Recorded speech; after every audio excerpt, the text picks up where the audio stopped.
Okay, welcome everybody. Welcome to the seventh edition of Responsible Raw Materials. Who would have known all those years ago in 2020, in the depths of COVID, that we'd still be doing this year on year? But for some reason, people seem to really like it. And from a very personal perspective, I find this week of presentations not only really thought-provoking and inspiring, but actually it feels a little bit like a little nugget of hope, to be honest, always comes from it as well. So I really enjoy doing it for nothing other than I get truly inspired by all of our wonderful speakers. My name's Dr. Sarah Gordon. I'm one of the co-founders of Responsible Raw Materials, and together with Dr. Rose Clark, we set this up back in 2020. Now, Rose can't be with us here today because she has recently had another child, which is very exciting. There is a joke amongst all of us, though, which is that Rose keeps planning on having children at around the time when Responsible Raw Materials happens so that she doesn't have to do it anymore. So, Rose, as is the usual case, we are dedicating this to you and the recent new addition. And if you keep having more children, we'll just have to keep running Responsible Raw Materials and dedicating them year on year to your offspring. Fantastic. So, yep, my name is Sarah, and together with Rose, we set up Responsible Raw Materials back in 2020 with the purpose of putting together people who are really interested in raw materials and where they come from and how they are sourced, how they are processed, how they are shipped around the world, how they're recycled, how they are kept in circulation. So everything to do with raw materials. We wanted to bring people together who didn't necessarily speak to one another or were even necessarily aware of one another, so that we could share our thoughts and feelings and perspectives and perhaps be surprised by one another and think, I didn't know that you lot thought about things in that way. So you'll see if you go to our website, which I'll share in a second, that we've had hundreds of speakers across the year, and we've had a wide variety of different talks and presentations and conversations, some of which, from a personal perspective, I very much agreed with, some of which I haven't. But that's really good because it means that we're being provoked to think and use that critical part of our brains to say, okay, why did that make me feel frustrated? Or, what can we do to fix that? What can we do to change that aspect of minerals and metals and where they come from? So, before we get into more about the background of responsible raw materials, as you can see, we are running this as a Zoom webinar. We're also streaming live to YouTube, and I can see we've already got some people who are dialed in on YouTube as well. So, greetings to you. If you are one of our fabulous attendees here in Zoom, you'll see that we've left the chat function and everything fully functional for you. So please feel free to engage with us and our wonderful panelists and one another by typing into the chat different comments, thoughts, feelings, different resources you think it would be good to share with one another. And just to start off with, if you want to say hello in the chat, perhaps write in where you're dialing in from, because I suspect we've got a number of people from different parts of the world. So if you want to type into the chat where you're from, that just gives us a flavor of what is the global reach. So Rodrigo has immediately said he is from Santiago, Chile. Fantastic. Thank you very much, Rodrigo. That's excellent. We've got the Isle of Wight. I see, there we go. What is more exotic, Santiago or the Isle of Wight? I don't know. I think this is really, really great in terms of what's coming to bear there. So please feel free to engage with us in the chat. You've also got a Q&A function. So if you click on that box, feel free to ask questions, and our panelists have been primed. They will answer your questions as and when they get to them. So feel free to ask whatever you would like. Now, we do have a code of conduct, and basically, the code of conduct says be respectful of one another. That's it. So you have been warned. If anybody is naughty in the chat or disrespectful or is nasty to one another, then we do have the power to start revoking your privileges. Now, we've never actually had to do this, even though we've had some fairly spicy conversations over the years. We've never had to actually revoke somebody's privileges, but please feel free to really test one another, challenge one another, but keep the conversation constructive as well, because that's the best way through which people feel the most comfortable perhaps to learn. Now, if you're on YouTube, you might be a little bit removed from those of us who are sitting here within Zoom, but the same goes for you as well. So we've left all of the chat functionality totally open.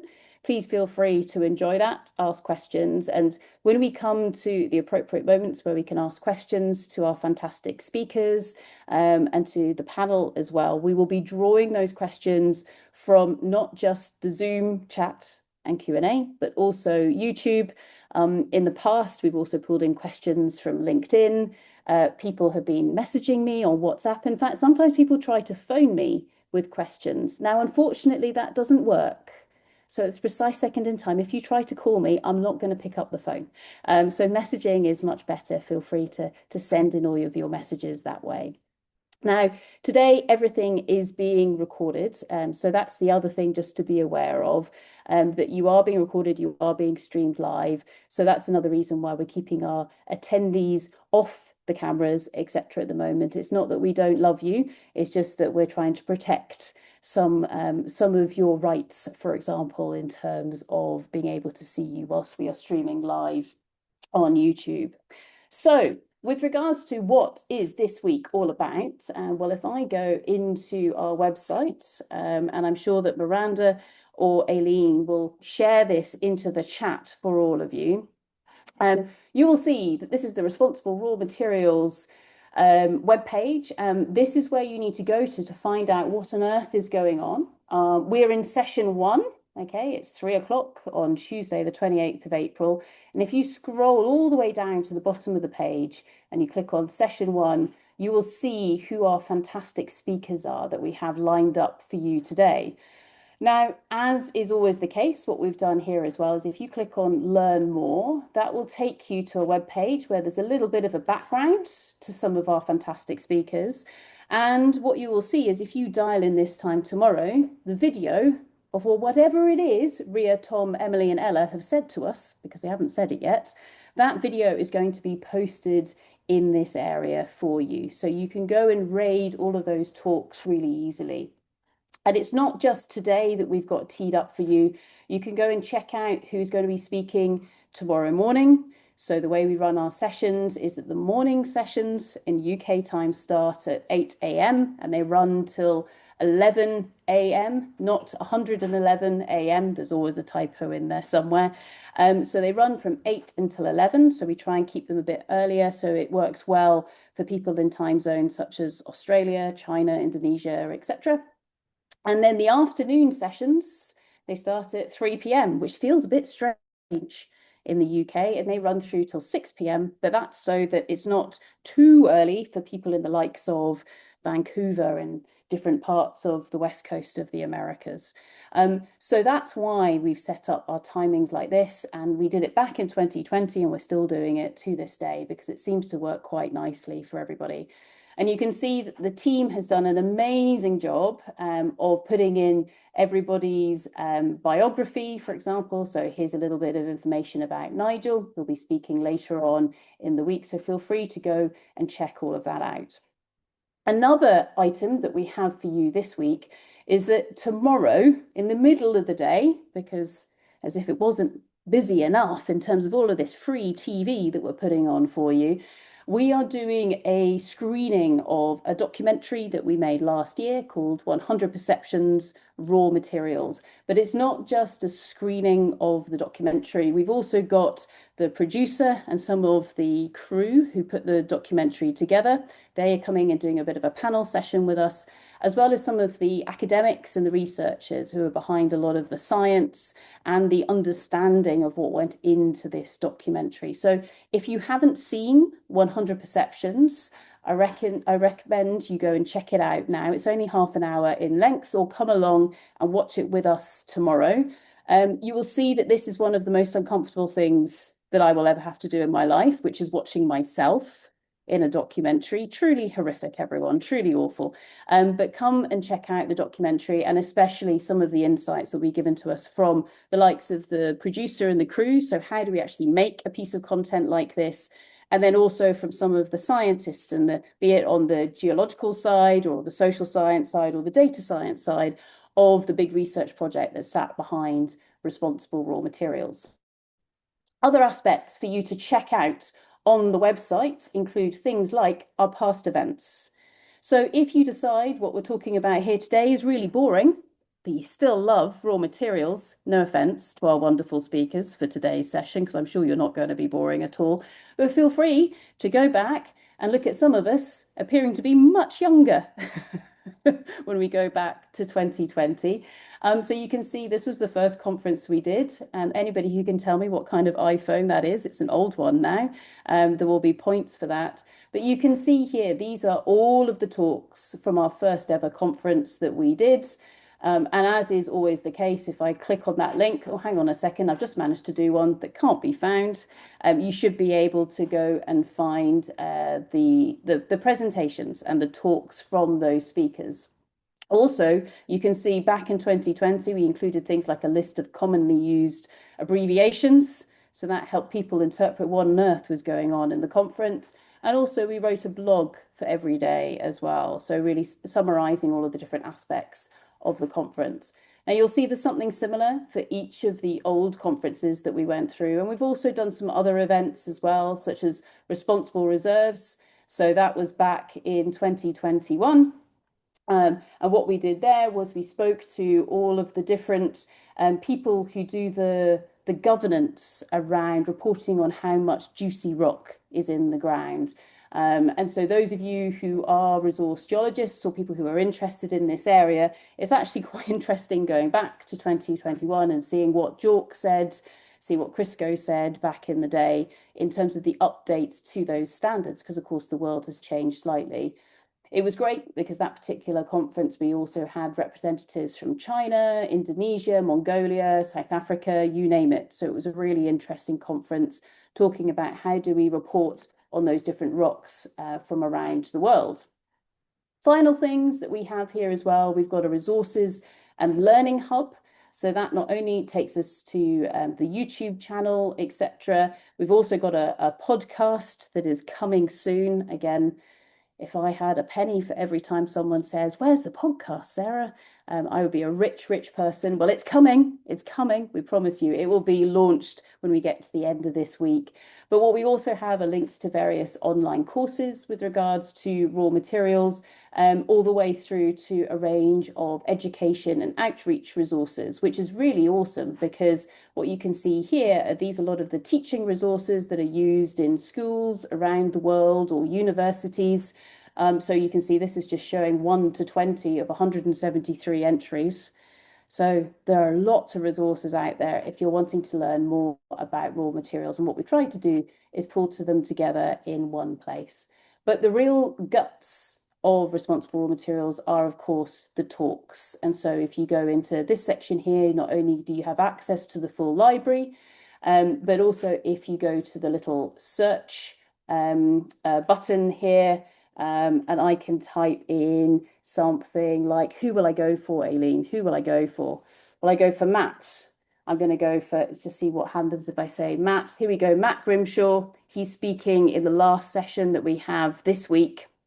So you can go straight to his session that he's going to be talking about, but also you'll be able to go into some of the old sessions that we've got for him as well. So there's lots that's sitting there on the website. So please do feel free to go and engage with that, engage with the chat, and engage with ourselves as we work through the sessions this week. So having said all of that, who are we actually speaking to today? So today's session, we've got a fantastic lineup for you. And what we thought about for this year was that we will start with actually the people who are going to be around the longest. So the people who are going to, and again, statistically speaking, shall we say, inhabit our beautiful planet longer than I certainly will. So we're going to start off with 4 fantastic representatives from the Society for Economic Geologists student chapter in Oxford. Don't worry, guys, we're not ready yet. You can stop sharing just for the moment. So we're going to be hearing from the fantastic Ria, Tom, Emily, and Ella. So they will all introduce themselves. And we'll be hearing what they feel are some of the key areas of change that we might be exploring in today's day and age. We're then going to hear from the fantastic Mark Fellows. Now, Mark and I, we had a brilliant discussion in Toronto a couple of months ago, where I think we basically gave the British government a rundown as to what we thought needed to be fixed with regards to raw materials. So, Mark, we're calling you out to share some of your aspects. But Mark is not only originally an exploration geologist, he has set up his own organization called SCAN, which is very, I mean, it's brilliant, hugely successful, and very important when it comes to sharing of data and being able to compare and contrast things like decarbonisation around the world. So we'll be hearing some of that from Mark, which is going to be brilliant. We're then changing gears slightly, and we're going to hear from Isabel, who is not a geologist. Shocker, unless I missed that in your profile, Isabel.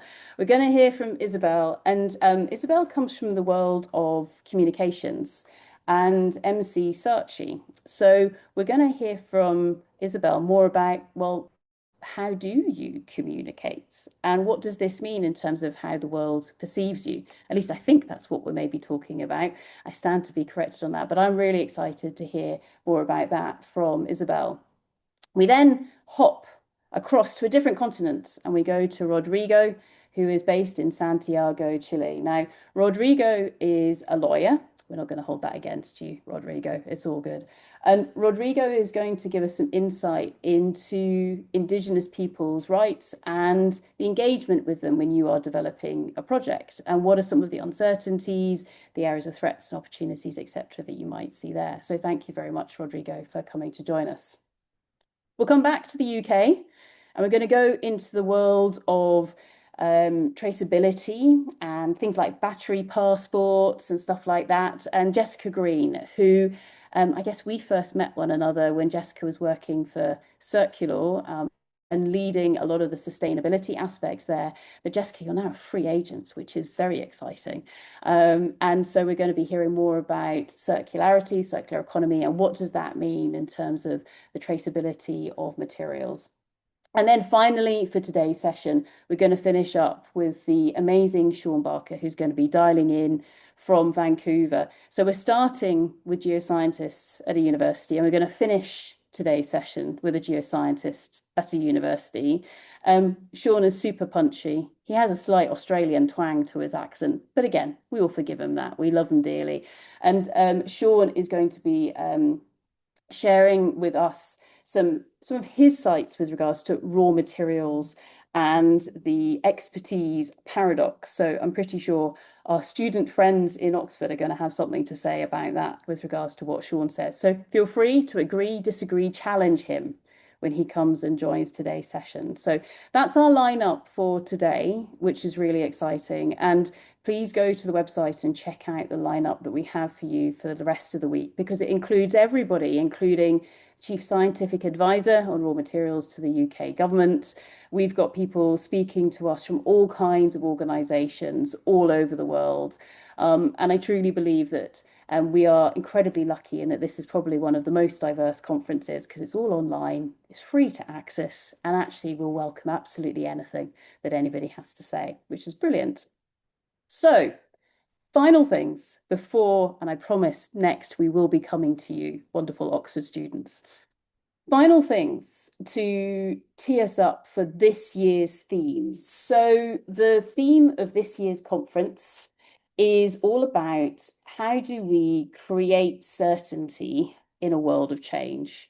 Now, it would be very easy for me to have asked an AI to create some slides saying, right, what's going on in the world right now that depicts change, because there's so much that is happening. And sometimes it feels like every day you wake up in the morning and you're perhaps surprised by some of the decisions or changes that have been made overnight. And I think in some cases that can feel incredibly unsettling. In other cases, it might be really exciting. It depends on who you are and how it might be impacting on you. And what we're going to be exploring over the course of the next few days is what does this really mean, be it in terms of trying to create that certainty, or in fact, should we be even calling it certainty? Should we be looking for stability or predictability? Is that even possible? Or actually, do we like it when things are really uncertain? What is it? What are we craving here? What are we trying to achieve? And then within that, how do we make sure that when we are extracting and using the minerals and metals that, of course, originate from the ground, how do we make sure we do that in a responsible way against this backdrop of significant uncertainty? Now, the geologists who are on the line, I'm sure, will agree with me to a certain extent that we don't really know what is under the ground until we go and have a proper look. Most of exploration, for example, is collecting data and interpreting those data sets, and then speaking with other people to say, hey, I think this might be the place to go digging or go exploring. But all of it is based on our confidence in not only our data, but also our interpretation of that data. But as we know, when we're talking about raw materials, it's not just about the rocks and the ground, it's about a whole load of other stuff as well.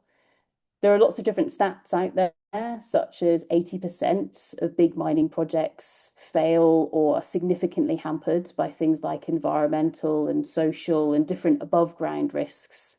That's huge.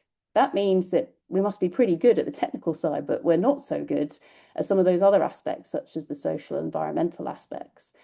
Also, as well, for exploration projects, there are other stats, such as only 1 in 1,000 projects actually make it to being something that might be a mine. Now, that either suggests that exploration geologists are rubbish, or perhaps it suggests that some of those projects maybe shouldn't have been projects in the first place. So what's going on there? And then, of course, finally, and this is where Jessica, for example, is our resident expert for today's session. This is about keeping things in circulation. And there are some remarkable statistics around, well, how much do we keep in circulation? And that's not just about recycling, because recycling takes a huge amount of effort. It's about designing our technology and our infrastructure so that we can mend it or it can last longer. Or perhaps when we're working out what kind of materials we want to use in it in the first place, we use materials that have a better sustainability footprint or something like that. Find me a company that is designing a piece of tech with that in mind, and I will be impressed. So what's going on at the moment? How do we try and get a handle on this changing world that we're living in at the moment? And especially with incredibly long-term projects that many of us work in, how do we try and predict what's the world going to look like in 30, 40, 50 years when that rock that is in the ground is exhausted? What is it that we're actually aiming at here? Are we just aiming at extracting copper? Or are we actually aiming at the extraction of that copper being a catalyst for societal development? What is it? What are we aiming at? And how do we put all of that together? How do we structure all of that? So creating certainty in a world of change. I know many of our speakers will challenge the title. That is a good thing. It is intentionally provocative. Please do challenge it. And also, those of you who are participating in this week's conference, challenge it as well, because we want to hear your thoughts, your feelings, your ideas for how we navigate this world, but also perhaps some of those risks that we might need to be aware of, be they potential threats or opportunities, and more than that, what are we going to do about them? Or what are we doing about them to make the world a slightly more comfortable place? So with that, what I'm going to do is I'm going to welcome our first set of speakers to the stage. I'm going to stop sharing my screen so that our Oxford Society for Economic Geologists can start sharing their screen. Now, I'm going to them a little bit early, but that's because I'm really excited about what they might say. And as I mentioned earlier on, when Aileen and myself were putting together this conference, we thought about, well, who should open it up? And we thought, well, yeah, let's start with some voices of the future, i.e. the people who actually really are going to inhabit this world that we are currently shaping at this precise second in time, and hear about what they have to say. I will let them introduce themselves, but before I do that, and just while we finished sharing our slides, which I can see that's now working, so well done, everybody, I want to say a massive, massive, massive thank you to Aileen, because Aileen, without you, this conference would not be a reality. Aileen is the person who has really put this together. Yeah, so everyone give her a round of applause.